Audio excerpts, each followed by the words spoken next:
both political parties in the U.S., the Democrats and the Republicans, are firmly committed to Israel, and we shouldn't have any illusions about that. But there is a bubbling up from below, and a consciousness, an anti-imperialist consciousness, an anti-racist consciousness that is growing and expresses itself in part in solidarity with the Palestinian people.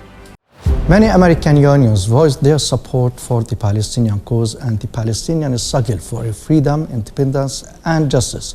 And this support is considered as a milestone in an overdue recognition that the American administration military support for Israel helps expand the Israeli colonial project in the Palestinian territory and suffocate the lives of the Palestinian people and make it almost impossible on their own land. In order to talk about the American Union support for the Palestinians, I have with me via Skype from the United States the president of the National Wrietrs Union, Mr. Larry Goldbetter. You're welcome, Mr. Larry. Hi, thank you.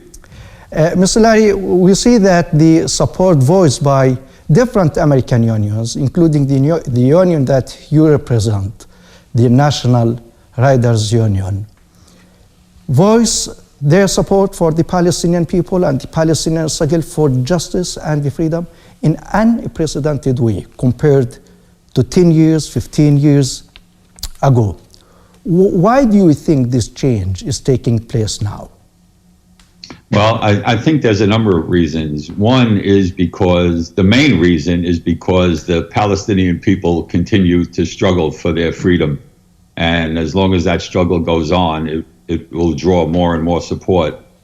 But also, there's been a generational shift in the labor movement. There's many more young workers, black and immigrant workers in the workforce now who are more politically aware and because of social media, more connected. And the third reason I'd say is that the struggle against racism within the U.S. has sharpened, and against police brutality and the effects of COVID, and that people identify the struggle against racism in the U.S. with the struggle in Palestine. So for all of those reasons, I think there's been a marked change in the level of conscious support for the Palestinian struggle. Yes, and Mr. Larry, can we say that this support by the American unions, syndicates, and the public opinion, large part of the public opinion is on the side of the Palestinian people struggle for justice and the freedom. Do you think that this is institutionalized or it's seasonal? Just we also, when Israel launched its aggression on the people of the Gaza Strip last May, demonstrations were everywhere in the United States against killing children and women. Is it just seasonal when there is a major aggression, because the Israeli aggression is continuing, a major aggression, we see the support, or it's institutionalized? What do you think? Well, I don't think it's quite institutionalized yet, although among a number of unions it is. There are many unions, as you pointed out in the beginning, that have taken formal positions. Our union is one of them in support of the Palestinian struggle. Our sister union, which is the faculty and staff union of the City University of New York, 30,000 members, passed a resolution in support of the Palestinian struggle and against Israeli aggression, which is a major thing. So in some unions it's institutionalized, but I think we still have a long way to go. And certainly every time the Israelis carry out an act of aggression, it draws more and more pushback from workers in the U.S. More and more people are aware of it and respond to it. Yes. When we talk about solidarity, Mr. Larry, networking is very important and connection among the different unions. Now, is there networking at the internal level, I mean the different unions in the United States, and for example, the union that you represent and the Palestinian trade unions and the Palestinian Journalists Syndicate. Is there this kind of networking? Yes, there is, and there needs to be more of it, but there is some of it. Both the Palestinian Journalist Syndicate and my union are members of the International Federation of Unions, which represents 600,000 journalists in 140 countries around the world.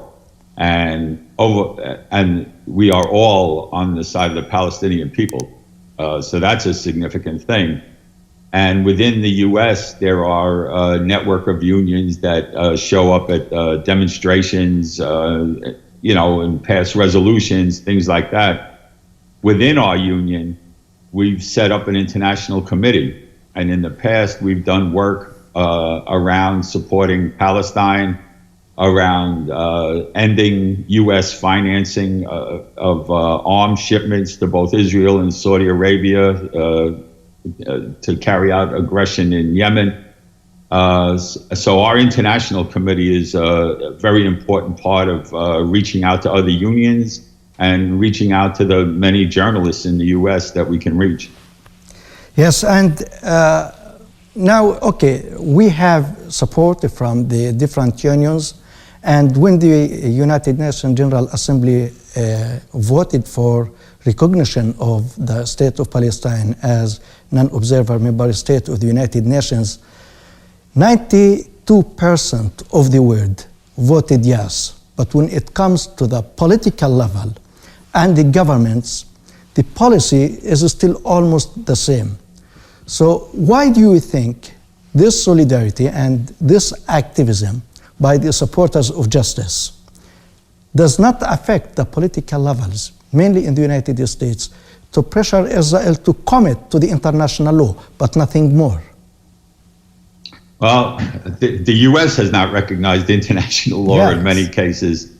And I think, it's a complicated question. So this goes back to Israel, serving U.S. interests in the Middle East for a long time, being their cop on the beat to protect their oil interests. But, right now, I think that U.S. imperialism is in sharp decline everywhere. And the situation in Afghanistan is the latest reflection of that decline. And so you have a situation where somewhat the tail is wagging the dog. The Israelis, the Saudis, and others don't necessarily wait to be asked by the U.S. if it's okay to act. They act. And the U.S. is not in a position to call all the shots. So they're in a weakened position, and I think they're trying to maintain their alliances as best they can. But I think we're witnessing the decline of U.S. imperialism. And yes, and Larry, when we talk about the American foreign policy in relation to the Israeli-Palestinian question, do you think that the winds of change started blowing, or it's still early to talk about that? Both. Yes. Both. The winds of change have started blowing, and it is a little early. Both political parties in the U.S., the Democrats and the Republicans, are firmly committed to Israel, and we shouldn't have any illusions about that. But there is a bubbling up from below, and a consciousness, an anti-imperialist consciousness, an anti-racist consciousness that is growing and expresses itself in part in solidarity with the Palestinian people. Yeah, and my final question to you, Mr. Larry, concerning the Palestinian narrative and the counter-narrative, the Israeli narrative. You know that the Israeli government and the Zionist lobby around the world portrays the Palestinians, mainly to the West, as not a people, a group of terrorists. But now, and with the social media and with the Palestinian communication skills, mainly of the young people, the young Palestinians, the Palestinian community in the United States, which plays a very important role. To what extent do you think now the people of the United States understand the truth of the conflict and accept the Palestinian narrative? I think there's a lot more acceptance today than there certainly was 10 years ago. And I think you're right to point out that the large Palestinian population in the U.S. has played a major role in helping to change that narrative. people see who the terrorists are.